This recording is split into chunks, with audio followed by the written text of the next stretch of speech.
God. Ask God. Hi, Scott.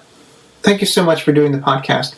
Before your podcast, I knew nothing about Amazon, selling on Amazon, and now I feel like I know enough to be dangerous.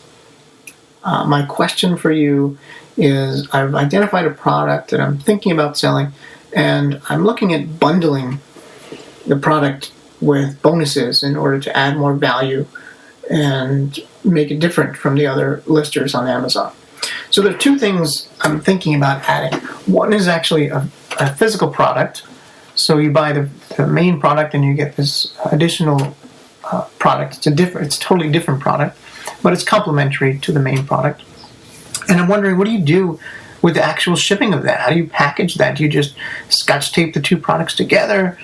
Do you go out and get a different packaging? Do you buy a bag from like uline.com or something? And what are the Amazon requirements for that? And the other bundling or bonus that I'm thinking of adding in to differentiate is like a PDF guide. And I'm wondering, how is that delivered? So you can't really tell Amazon to include this PDF guide with this product for every sale. So how do you actually deliver that? Or am I totally off base here? Is a PDF guide not the right bonus to add? Would it make more sense to add a physical printed guide and actually have that little booklet printed up versus PDF? My thought on having it as a PDF would be obviously that would add no additional cost to the product, and it could add exponential value. So that's my question for today. Thank you so much for doing what you do, and keep up the great work. Hey, Bobby, thank you so much for the question, or questions, I should say, and they're good, actually. I'm going to address all of them. First off, yeah, it's a great mindset to be. I love it, too, that you said that you're dangerous. I love that. That's awesome. Dangerous in a good way, that is.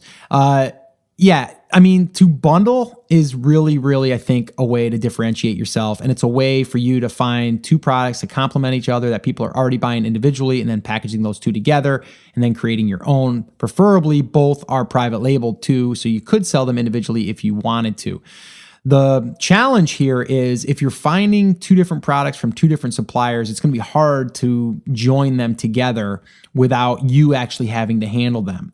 Now, I know I don't know of them specifically, but I know they're out there as for like a third-party packaging company where you would have the two products shipped, they would package, and then they could ship it out to FBA or you. Now, I don't have anyone that I can recommend, but I know if you did a Google search, you would probably find something. You may also want to just do that in-house, meaning you may want to hire, someone that can just package the two together and then give you the finished product like you were, hiring it out, but you're going to have more control of it. But obviously not you physically doing it. In the beginning, you might physically want to do it just because that way there it's going to cut down on cost, and you're going to be able to validate if this is going to work before you go ahead and hire anyone to actually help you. And I mean hire someone. You could hire, a high school kid or a stay-at-home mom, and then just have the boxes shipped there, and then they could do it, and then hand you off the other, or even pay them to actually ship them. Just another thought there. But you're definitely going to want to package them up so it's in one package, not just like a Ziploc bag. You want to either have a box, another box, like you had mentioned. Uline is a great place to use. That's uline.com. All kinds of kind of baggies and boxes and packaging stuff and all kinds of stuff. If you can't find it there, I don't think you'll be able to find it anywhere.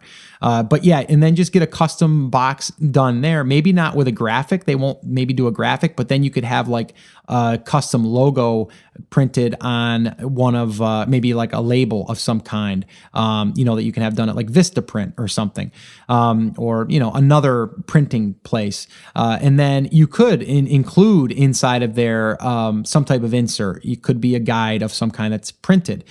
Obviously, all of these things we're talking about are going to add cost to the final product.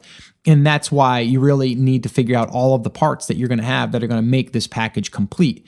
And I'm literally doing this exact same thing right now, in a sense, where the product that I'm looking to potentially sell is sold in kind of bulk orders. And then we're going to have to break it down and kind of divvy them up and then create a custom box, create, custom packaging inside of the box, and that type of stuff. So Amazon is not going to let you just, duct tape something together in a sense. And I know it's being a little extreme, but, not just tape something together and then ship it. That's not going to fly.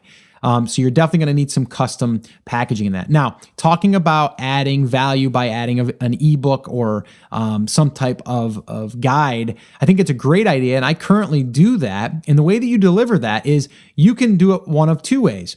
First way is whenever an order comes through, you can literally see that order, and then you can go and click on that order number or, the link or whatever, and then you'll see the person that bought it. You can email them directly and you can send an attachment. Okay, sounds like a lot of work. It is, but you can manually do it, or you could hire someone to do that. The other way is to use a third-party software that allows you to send an attachment, but they don't just let you send an attachment. They do the follow-up, the email follow-up. Now, I have been using, in the past, I was using Feedback Genius, and that's a great service for feedback. And I've actually talked about how I was doing this using the feedback to where I was automating the emails, and then I would get a feedback, and then from there I would ask for a review. I've since been testing and currently enjoying another program called SalesBacker. And SalesBacker is very similar to Feedback Genius, except it's built more for the private labeler that also is trying to get reviews, and it has some custom, built-in features. And I know the creator, Chris Guthrie, who is constantly adding to this and constantly listening to the private label market. It's not just for feedback, as Feedback Genius is called, even though there's ways to figure out how to use Feedback Genius to get reviews, as I've said before.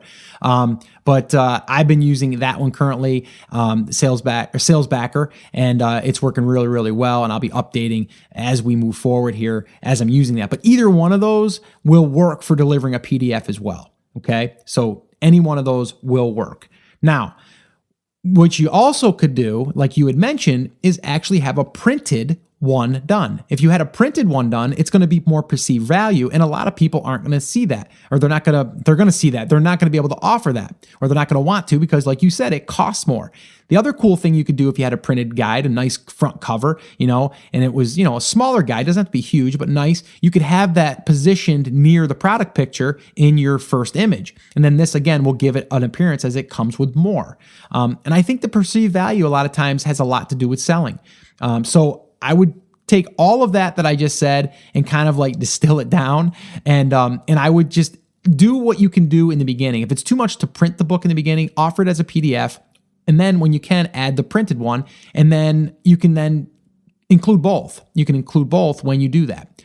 And again, if you don't want to use a third-party software to automate your email process and also, deliver, the PDF, you can do that manually. It's going to take more time, but it's still doable, but it doesn't have to cost you any money. So that's pretty much my recommendations there for you, Bobby. I know I kind of rambled there a little bit, but we covered a lot there. So I hope that's helped you. If you guys want to submit a question, head over to theamazingseller.com/ask, and you can do that. I want to also, again, remind you guys, if you're brand new and this is your first time to the show, I want to welcome you. I love hanging out with you guys. This is just awesome to be able to virtually connect like this. And that's why I love the Ask Scott sessions. But if you are brand new and you're just getting your feet wet and you don't understand the entire process, the entire business model, I would recommend attending one of my live free workshops. This is where I break it down for you in 5 phases: how to pick a market and a product, how to source it, how to do a pre-launch, how to do a launch, how to promote the product, and everything in between. We go over that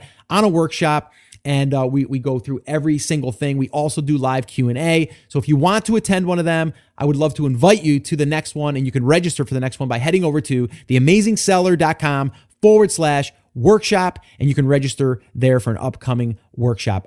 Well, hey there. Thank you so much for listening to that episode of Ask Scott. Now, that was just a highlight from one of our full episodes where I generally answer 3 to 4 questions on a podcast. If you want to go back and listen to all of the past archives of not just the Ask Scott session, but all of the full episodes where I do interviews with top Amazon sellers, people starting from scratch and building a business, if you want to listen to any of those episodes, head over to theamazingseller.com and you can find all of that over there. You can also find details there on how you can ask your own question and get it aired on an upcoming Ask Scott session and possibly see it here on YouTube or just on the podcast. All right, so definitely head over to theamazingseller.com. There's tons of resources over there for you to be able to build your e-commerce and Amazon business, so definitely go check that out. Now, I just wanted to remind you one thing before I let you go. There's a lot of information out there, and some of it is really, really good. What I want you to remember is you have to not just consume the information, you have to actually apply that information. So take this information that you learned here today and apply it to your business, and this way here you can get results. As my shirt says, I wear it almost daily. Take action. We'll see you guys.